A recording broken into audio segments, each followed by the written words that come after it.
శ్యామలరావు బాధ్యతలు స్వీకరించారు.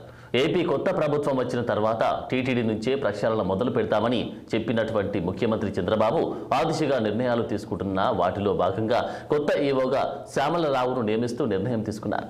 ముందుగా వారిని శ్రీవారిని దర్శించుకొని అనంతరం రంగనాయకుల మండపంలో పదవి బాధ్యతలు స్వీకరించారు.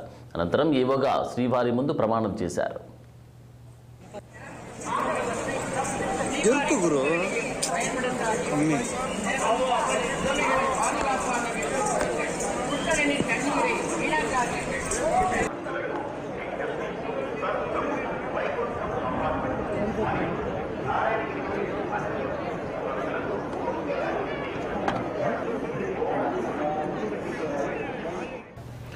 ఎంతో పవిత్రతతో కూడిన తిరుమల తిరుపతి దేవస్థానం ఈవో పదవిని అప్పగించిన ముఖ్యమంత్రి చంద్రబాబుకు కృతజ్ఞతలు తెలుపుతున్నాను అని ఈవో శ్యామలరావు పేర్కొన్నారు. ఈ పదవిని చేపట్టే అవకాశం తనకు రావడం అదృష్టంగా భావిస్తున్నాను అని తెలిపారు.